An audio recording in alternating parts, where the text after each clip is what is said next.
case you weren't with us in pregame, our poll of the 105 chief executive officers of Division 1A universities on the question of whether they would support a major college football playoff drew 103 responses as follows: 61 against, 36 for, 6 abstentions. Now, the three key sources to argue this issue, and first let's go to you, Joe Paterno. Briefly, why are you in favor of a playoff? Well, before I get into that, I wish we could get the CEOs to agree not to allow freshmen to play football, and I think Chancellor Young and I would agree on that thing, so I'm glad to have him here and let him know that I hope we can get freshmen ineligible. I think that we ought to have a playoff because we have it in every sport in the NCAA. We have it in every single sport in every division, including football with Division 1 AA, Division 2, Division 3. I think every squad has a right to establish whether they're the best on the field. A football team works awfully hard to be the best, and then to be voted out of a chance of being a champion doesn't make much sense to me, and I don't think it's fair. These kids only really get maybe one opportunity to be a national champion, and I think we ought to give them an opportunity to win it on the football field. Okay, Joe, that's a simple enough point of view. Let's see what Dr. Young has to say against that. Chancellor Young of UCLA, tell me why you're opposed to a playoff. Well, first of all, let me respond to the comment by Coach Paterno. I certainly do agree with him about freshman eligibility, and I hope we can get agreement on that sometime within the next couple of years.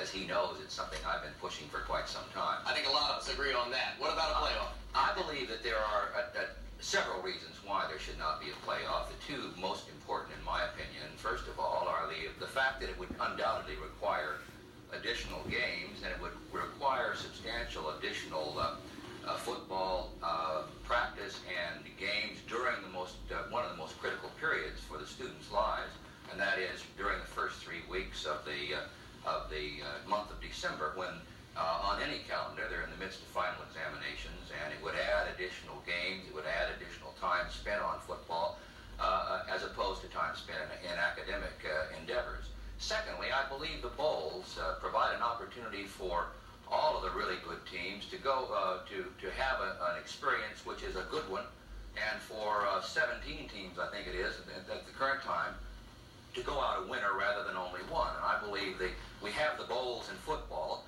We do not have the equivalent of the bowls in other sports, and I think that's one of the primary reasons why there has never been a playoff developed for football. Okay, Dr. Young, you touched on several of the points. First, Joe, let's get Hugh Mullen's point of view, and then I'll come back to you for that, all right?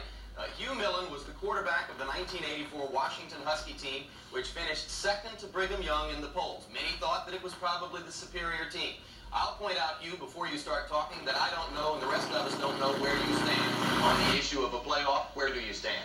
Well, I'm in favor of a limited playoff involving the four major bowl winners on New Year's. I think that we've touched on the fact that college football stands alone in its failure to objectively choose a champion, and I think that the constituents and the teams that finish 2, 3, and 4 every year, as Coach Paterno mentioned, deserve the opportunity to go out on the field and prove their contention that they ought to be the number one team.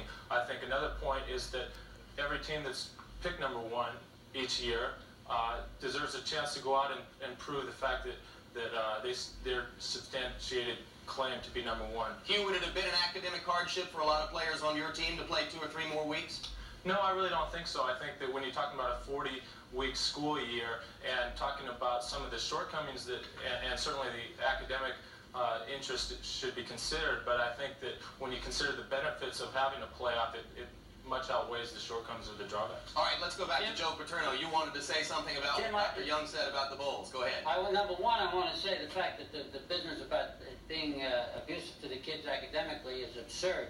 If that's the case, then I think the presidents ought to get together and eliminate the NCAA basketball playoff. I think we could have a semi-final, final playoff where kids would not miss very much class, if any at all. I would hope that people would understand that football teams lose less class time than anybody. Most of the time we don't leave till Friday afternoon. Most schools do not have classes on Saturday, and they're back home Saturday night or certainly by Sunday. We would hope that we would have a playoff after the bowls. I think we ought, if we cannot come up with a playoff system that would be satisfactory and maybe enhance the bowls, then I don't think we ought to have a playoff, but I think we ought to look into it. I look at Miami and Penn State, the situation we're in right now. Miami may have been playing in the Sugar Bowl, and we may have been playing in the Orange Bowl if we had had a playoff at the end of the bowl system. I think that would have enhanced the Orange Bowl, would have enhanced the Sugar Bowl, and if Miami was fortunate enough to win, and we were fortunate enough to win the Orange Bowl, and Michigan maybe wins in the Rose Bowl, and somebody else wins in the Cotton Bowl, then maybe we could have a really good playoff. But Joe, all of those would be responses to commercial demand. I'm sure Dr. Young is going to tell us that the sport is already too responsive to commercial demand, don't you think, Dr. Young? I do want to say that I think the fact that there are too many games in basketball already, and that the tournament goes on too long there, shouldn't be used as an argument to have a football tournament in which there would be too many games and the season goes on too long. Dr. Young, I use that because I think the basketball people, obvious, some of them, such as your institution when John Wooten was there, were able to handle it academically. Yeah, but we didn't have a 64 team. We didn't have a 64 team tournament either then, Joe. Well, tournaments get started off at 16 team tournaments, and then they go to 32 team tournaments, and then the 64 team tournament. Well, and if we started off with a playoff from the bowls, I think it would be just the first step toward a full-scale playoff that would involve a 16-team tournament, and that would add an additional 4 games to the season. Chancellor, let me say this, if I may, that the Division I AA, Division II, and Division III end up playing 14 games.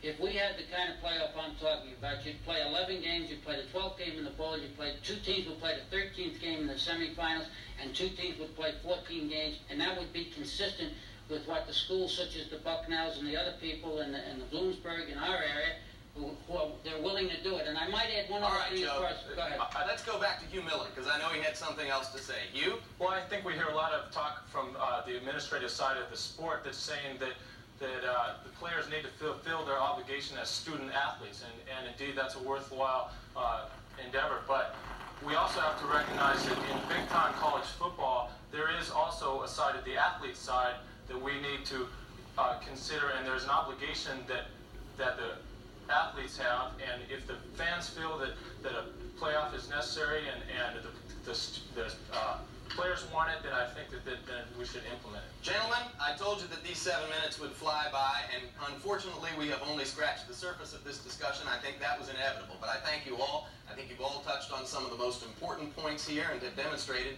your own passionate commitment to your points of view. Thank you very much, Joe Paterno, Chancellor Charles Young of UCLA, Hugh Mullen of the University of Washington. I only wish that we could have listened to them for another 10 or 15 minutes more. Maybe in the best of all possible worlds, that someday can happen. Meanwhile,